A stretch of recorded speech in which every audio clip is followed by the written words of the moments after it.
আজ আপনাদের সাথে শেয়ার করব দোসা রেসিপি। খুব সহজেই দোসা কিভাবে বানিয়ে নিতে পারবেন সেটাই শেয়ার করব। যারা দোসা প্রেমিক আশা করি তাদের কাছে ভিডিওটা অনেক বেশি ভালো লাগবে। আর যদি ভিডিওটা ভালো লাগে তাহলে পুরো ভিডিওটা জুড়ে থাকবেন ইনশাআল্লাহ। তো একটা লাইক দিয়ে দিবেন কষ্ট করে যারা দেখা শুরু করেছেন। আর দোসা বানানোর জন্য এখানে আমি 2 কাপ মেজারমেন্ট কাপ দিয়ে শুকনো চালের গুঁড়া দিয়ে দিচ্ছি। আর 2 কাপ শুকনো চালের গুঁড়ার সাথে আমি এখানে হাফ কাপ ময়দা দিয়ে দিব। আসসালামু আলাইকুম এভরিওয়ান, কেমন আছেন সবাই? আশা করি সবাই ভালো আছেন। আমিও আলহামদুলিল্লাহ ভালো আছি। দোসা বানানোর জন্য এখন অ্যাড করে দিলাম লবণ। তো 2 কাপ শুকনো চালের গুঁড়া, হাফ কাপ ময়দা আর সাথে লবণ দিয়ে এখন আমি ভালো করে মিক্স করে নিচ্ছি। আর একটু মিক্স করে নিয়ে এরপর এখানে কুসুম গরম পানি দিয়ে দিব। আর পানিটা আমি দাপে দাপে ব্যবহার করব, না হলে দেখা যাবে যে গোটা গোটা হয়ে যাবে, সেই ক্ষেত্রে আবার সমস্যা হবে। তাই অল্প অল্প পানি দিয়ে কিন্তু ব্যাটারটা তৈরি করে নিতে হবে। চাইলে আপনারা যে কোনো সময় কিন্তু এই দোসাটা বানিয়ে খেয়ে নিতে পারেন, খুব সহজে কিন্তু বানিয়ে নেওয়া যায়।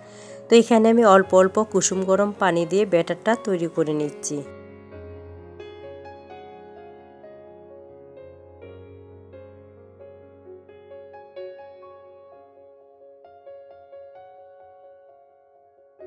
আর অল্প অল্প পানি দিয়ে আমি এটাকে স্মুথ করে নিয়েছি। আর ব্যাটারটা স্মুথ করে নিতে হবে। অল্প অল্প পানি দিলে ব্যাটারটা করতে সুবিধা হয়। বেশি পানি একসাথে দিয়ে দিলে দেখা যায় যে গোটা গোটা হয়ে যায়। তাই চেষ্টা করবেন অল্প অল্প পানি দিয়ে স্মুথ করে নিতে। তো এই পর্যায়ে মোটামুটি একটা ব্যাটার তৈরি করে নিয়েছি। তো এখন এখানে আমি অ্যাড করে দিচ্ছি 2টা ডিম। চাইলে আপনারা কিন্তু একটা ডিম দিয়েও করে নিতে পারেন। যেহেতু আমি ছোটো ডিম ব্যবহার করতেছি তাই 2টা ডিম দিয়ে দিয়েছি। আপনারা যদি বড় ডিম ব্যবহার করেন সেক্ষেত্রে একটা দিয়ে দিলেও হয়ে যাবে। তো ডিমগুলো এখন আমি ভালো করে মিক্স করে নিব। আর এক্ষেত্রে কিন্তু ডিমটা ভালো করে মিশিয়ে নিতে হবে ব্যাটারের সঙ্গে। আর এই পর্যায়ে কিন্তু কাজটা একটু সময় নিয়ে করে নেবেন, যাতে করে ডিমটা ভালো করে মিশে যায়। আর এই দোসাটা কিন্তু আপনারা চাইলে যে কোনো ঝাল বা মিষ্টির সাথেও পরিবেশন করতে পারেন। যে যেভাবে খেতে চান সেভাবেই কিন্তু খেয়ে নিতে পারেন, কিন্তু অবশ্যই চেষ্টা করবেন গরম গরম খেয়ে নিতে। এতে করে যে মজা পাবেন ঠান্ডা হলে কিন্তু এতটা মজা পাবেন না। তো আমি এখন আরেকটু পানি দিয়ে দিচ্ছি। যেহেতু আমি আরেকটু সময়টাকে রেস্টে রেখে দেব, তাই অল্প আরেকটু পানি দিয়ে এখন আমি এটাকে 10 মিনিটের জন্য রেস্টে রেখে দেব। তো 10 মিনিটের জন্য রেস্টে রেখে দিলে দেখা যাবে যে আমার ব্যাটারটা কিন্তু আরেকটু ঘন হয়ে যাবে। তো এখন আমি এটাকে রেখে দিব 10 মিনিটের জন্য।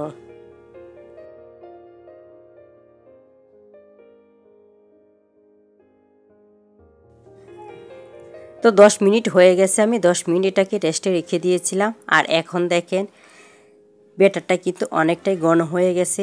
আর চালের যে ফাঁকিটা সেটাও কিন্তু ফুলে উঠেছে। তো এ পর্যায়ে আমি এখন একটু নেড়ে চেড়ে এরপর দোসাগুলি বানিয়ে নেব। আর যতবার দোসাগুলি বানাবেন ততবারে কিন্তু একটু নেড়ে চেড়ে দিবেন। আর ঘনত্বটা দেখে নিশ্চয়ই বুঝে গিয়েছেন যে এটা কতটুকু ঘনত্ব হয়েছে। এটা কিন্তু মোটামুটি একটু ঘনই হবে, এত পাতলা হবে না। ফ্রাই প্যানটা আমি পুরোপুরি গরম করে নিয়েছি। আর এখন এখানে পরিমাণ মতো দিয়ে দিব। আর এভাবেই দোসাগুলি বানিয়ে নিব। তো এখানে আমি দিয়ে দিয়েছি পরিমাণ মতো। আর এখন দেখেন চামিচের যে পিছনের অংশটা আছে সেটা দিয়ে ঘুরিয়ে ঘুরিয়ে বড় করে দিচ্ছি। চামিচের পিছনের অংশটা দিয়ে এভাবে ঘুরিয়ে দিবেন, তাহলে দেখবেন যে একটা সুন্দর শেপ চলে আসবে। আর এই পর্যায়ে আপনারা যতটুকু বড় করতে চান সেই পরিমাণ কিন্তু বড় করে এটাকে পাতলা করে বানিয়ে নেবেন। সময় লাগে না, অল্প সময় কিন্তু দেখবেন আপনার এটা হয়ে যাবে। 1 মিনিটে দেখবেন যে আপনার দোসা রেডি। তো আমার একটা দোসা হয়ে গেছে। এখন এটাকে আমি নামিয়ে নিয়েছি। তো আমি 2-3টা আপনাদের দেখিয়ে দিব যে প্রত্যেকটা দোসাই কিন্তু আমার সেম হয়েছে, একটাও কিন্তু কালার নষ্ট হয়নি। তো এখন আমি আরেকটা দিয়ে দিচ্ছি।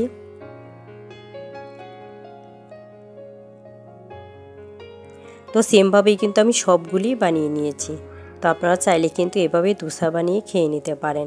যারা কখনো দোসা বানান নাই, আশা করি আজকের ভিডিওটা যদি পুরোটা দেখেন তাহলে আপনারাও কিন্তু খুব সহজে একটা দোসা বানিয়ে নিতে পারেন। চটজলদি কোনো ঝামেলা ছাড়াই কিন্তু দোসা হয়ে যাবে। তো দেখেন আরেকটা আমি বানিয়ে নিলাম, আর সেটাকে আমি আপনাদের একটু দেখিয়ে দিচ্ছি। তো দেখেন পিছনের কালারটা কতটুকু সুন্দর হয়েছে। তো যদি আপনারা অল্প আঁচে এটা বানিয়ে নেন তাহলে দেখবেন যে একটাও পড়ে যাবে না, সবগুলোই কিন্তু পারফেক্ট হবে। আর চুলাটাকে কমানো বা বাড়ানো যাবে না, অবশ্যই অল্প আঁচে একই পরিমাণ করে চুলাটা রেখে দিবেন। এরপর দোসাগুলি বানিয়ে নেবেন আর মাঝে মাঝে ফ্রাই প্যানটা একটু মুছে দিবেন।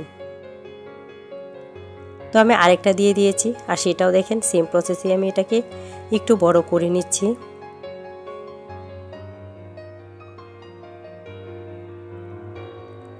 তো এটাও দিয়ে দিয়েছি আর এখন এটাকেও দেখিয়ে দিব যে এটা কেমন হয়েছে।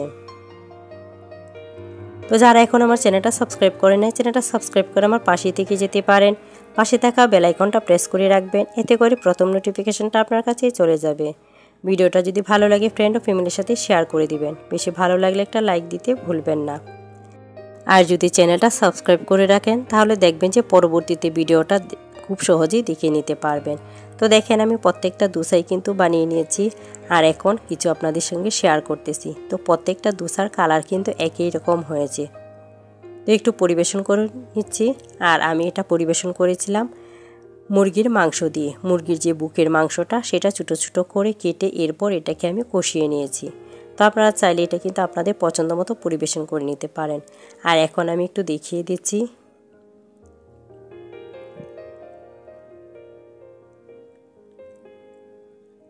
তো দেখলেন তো খুব সহজে কিন্তু দোসাগুলো হয়ে গেছে। আর এখন একটু রোল করে আপনাদের দেখিয়ে দিচ্ছি। এটা যদি এভাবে রোল করে নেন তাহলে দেখবেন যে ভেঙে যাবে না। এখন আমি রোলটা সরিয়ে নিব আর এখানে আমি মাংসটা পরিবেশন করে নিব। তো অন্য চুলায় কিন্তু আমি মাংসটা রান্না করে নিয়েছি। তো এখানে দেখেন আমার মাংসটা কষানো হয়ে গেছে। আর এখন আমি মাংসটা বাটিতে ঢেলে এটাকে সার্ভ করে নিব।